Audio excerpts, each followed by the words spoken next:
Assalamualaikum warahmatullahi wabarakatuh. Selamat pagi. Lama tidak berjumpa ya anak-anak. Bagaimana kabarnya? Semoga semuanya sehat-sehat ya. Sebelum kita mulai pelajaran pada pagi hari ini, alangkah baiknya jika kita berdoa dulu agar ilmu yang kita dapat bermanfaat dan juga semoga pandemi ini segera berakhir. Selanjutnya, silakan anak-anak mempersiapkan buku BK dan alat tulis yang diperlukan. Jika sudah siap, silakan duduk dengan tenang dan mari kita simak materi sampai akhir. Materi kita pada pagi hari ini adalah cara belajar efektif dan efisien di masa pandemi. Pendidikan di negara kita ini belum menunjukkan hasil yang maksimal, padahal perkembangan teknologi informasi dan internet sudah berkembang sangat pesat dari tahun ke tahun. Mengapa bisa terjadi demikian? Salah satu faktornya adalah karena orang-orang di sekitar kita, bahkan kita sendiri, cenderung menggunakan teknologi informasi dan internet bukan sebagai sumber belajar, melainkan sumber hiburan. Contohnya, kita menggunakan teknologi informasi dan internet untuk Facebookan, kepo artis K-pop, kemudian Instagraman, TikTokan, dan ngegame. Padahal di internet sendiri ada berbagai sumber belajar yang bisa kita manfaatkan. Untuk itu, kita harus memanfaatkan internet secara efektif dan efisien agar dapat menunjang proses belajar kita.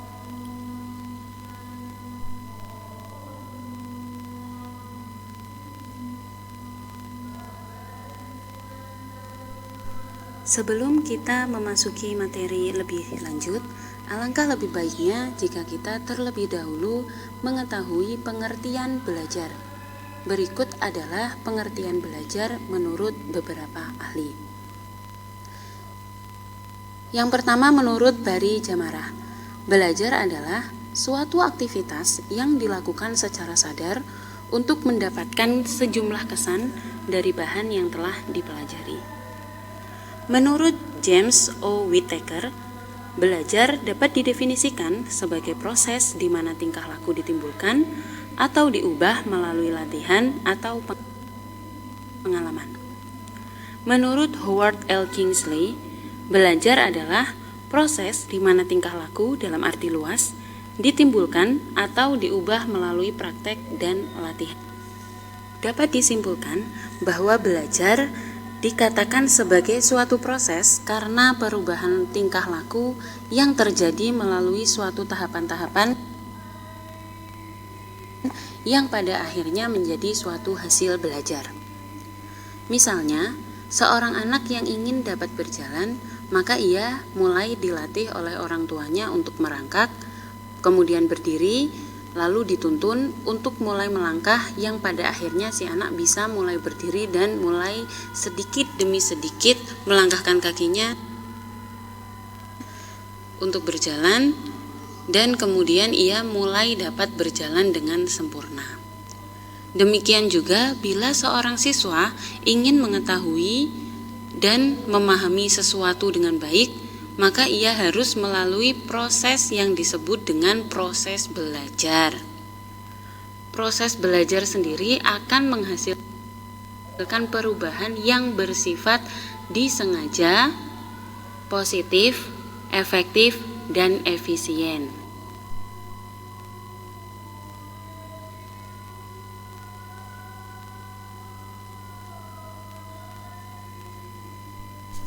Berikut adalah beberapa faktor yang mempengaruhi hasil belajar. Belajar merupakan aktivitas fisik dan mental yang tidak berdiri sendiri, tetapi keberhasilan belajar ditentukan oleh banyak faktor.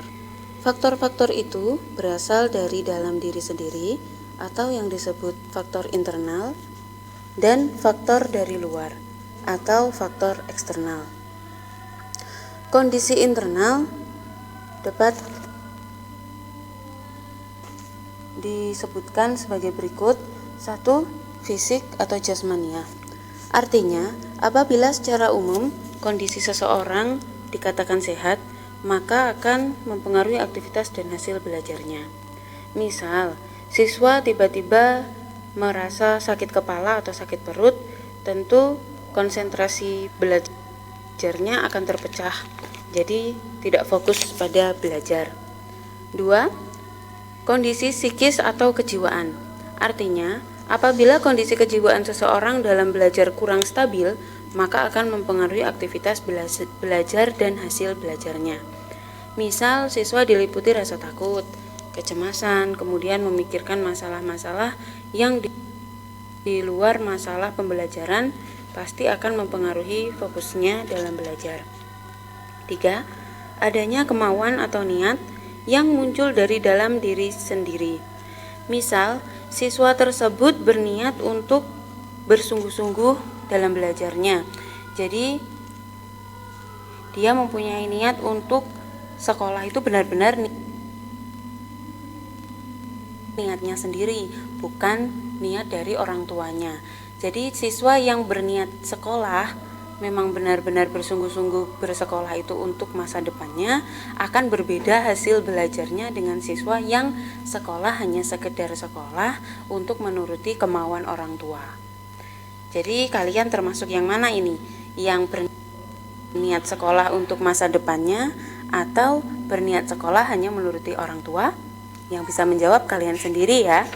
Selanjutnya yang keempat, faktor kecerdasan atau IQ. Hal ini juga sangat berpengaruh bagi seseorang untuk memahami pelajaran. Jadi, seseorang dengan IQ yang normal antara 100 sampai 110, maka dia akan mampu mengikuti belajar mengajar di sekolah umum. Tetapi seseorang dengan IQ yang kurang dari 100 sampai 110 mungkin akan lebih kesulitan dalam mengikuti pembelajaran. Selanjutnya, minat. Minat juga menentukan aktivitas dan hasil belajar seseorang. Minat adalah rasa tertarik yang kuat terhadap objek tertentu. Apabila dalam belajarnya sudah tidak mempunyai rasa ketertarikan terhadap objek tersebut, tentu hasilnya tidak akan optimal. Demikian juga sebaliknya. Oleh karena itu, seseorang atau kalian harus terus-menerus mencintai sesuatu yang kalian pelajari agar kalian lebih semangat belajar dan hasil belajarnya dapat lebih maksimal. Yang terakhir yaitu motivasi. Motivasi adalah dorongan yang ada dalam diri seseorang untuk mencapai suatu hasil tertentu. Motivasi ini dikelompokkan menjadi dua, yaitu motivasi internal dan eksternal. Motivasi internal adalah dorongan yang muncul dari dalam diri sendiri. Contohnya, kalian merasa bahwa belajar adalah suatu kebutuhan untuk masa depan. Dan jika kalian belajar dengan rajin, maka suatu hari di masa depan kalian pasti akan sukses. Itu namanya belajar. Itu namanya itu namanya motivasi internal. Kemudian motivasi ekstrinsik atau eksternal, yaitu dorongan yang dilakukan oleh seseorang dari luar diri kita dengan tujuan tertentu.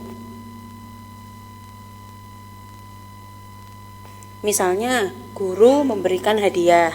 Jadi kalian kan semangat untuk belajar karena ada hadiah yang diberikan oleh guru atau orang tua. Yang kedua adalah kondisi eksternal. Kondisi eksternal meliputi kondisi lingkungan di mana siswa berada, di mana kalian berada.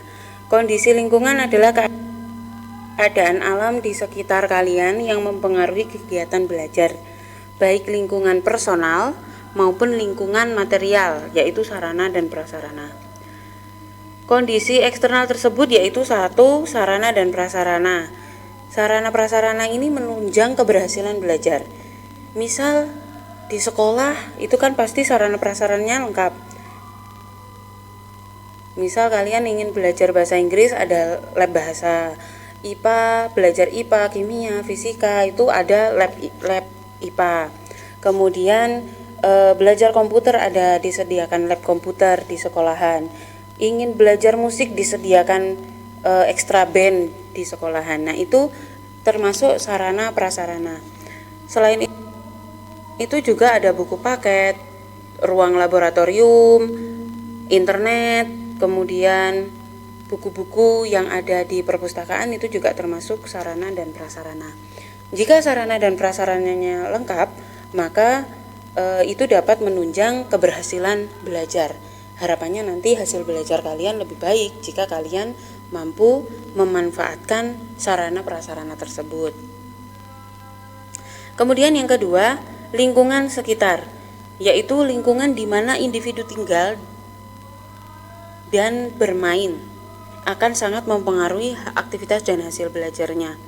Apabila di lingkungan kalian tinggal itu kebanyakan adalah anak-anak yang bersekolah di sekolah negeri, otomatis kalian akan termotivasi untuk sekolah di sekolah negeri. Apabila lingkungan kalian itu anak-anaknya semuanya mempunyai prestasi yang bagus atau punya rasa kompetisi dalam belajar, maka nanti kalian akan terbawa ikut berkompetisi untuk prestasi dalam belajar. Ada 3 hal yang mendukung terhadap cara belajar efektif. Di antaranya, yang pertama, belajar mandiri, yaitu sebuah konsep pembelajaran atas inisiatif sendiri, bukan belajar sendiri. 2. Media belajar. Media belajar adalah sarana kita yang akan membantu kita dalam belajar, karena kita tinggal membaca dari media itu sehingga kita sudah tinggal memahami hal tersebut. Ini juga butuh kita cari sesuai yang akan kita pelajari. Kalau media belajar sekarang bisa dari buku maupun internet. Silahkan dipilih sendiri. Yang ketiga, strategi atau cara belajar. Strategi belajar efektif sangat penting untuk mencapai prestasi belajar yang ingin dicapai. Jadi setiap orang itu mempunyai strategi atau cara belajarnya sendiri. Misal ada yang belajar pada malam hari setelah sholat tahajud, atau belajarnya malam hari sebelum tidur.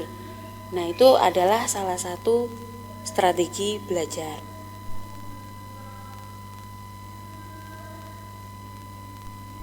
Cara belajar efektif dan efisien. Yang pertama, siapkan buku-buku materi pelajaran yang akan dipelajari dan kumpulkan dengan rapi di atas meja belajar. Jika tidak punya meja belajar, maka bisa ditata dengan rapi agar kita bisa dengan mudah mencari buku materi yang akan dipelajari. Yang kedua, mulailah pelajari buku paket atau buku catatan untuk jam pertama dan seterusnya. Misal hari ini waktunya matematika, PKN, dan bahasa Inggris, maka diurutkan belajar matematika dulu, kemudian PKN, lalu bahasa Inggris. Yang ketiga, jangan terlalu lama membaca buku pelajaran. Upayakan sekitar 20 menit. Kalian tidak perlu lama-lama baca buku pelajaran, tidak perlu berjam-jam. Cukup 20 menit tetapi konsisten setiap hari. 4. Pahami setiap alinea materi yang dipelajari. Jadi kalian tidak sekedar membaca tapi juga harus memahami. 5. Catat hal-hal yang penting dalam buku Anda. Jika belum dimengerti, maka tanyakan pada guru atau teman yang mengerti. Untuk pelajaran non-eksakta yang tidak menggunakan rumus-rumus, cobalah sambil berbicara sendiri layaknya seorang guru ketika berdiri di depan kelas. Hal itu untuk menguji berapa persen kamu menguasai materi yang baru dipelajari. Jadi kalian juga harus berakting seperti guru, misal menjelaskan ulang lagi di depan kaca, tetapi menjelaskannya pada diri kalian sendiri.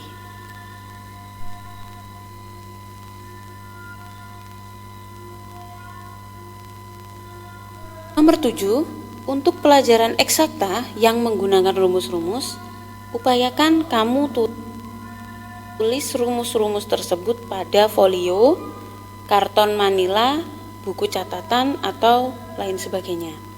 Tempelkan atau gantungkan pada tempat belajarmu atau di kamarmu agar sering terlihat dan mudah untuk mengingatnya.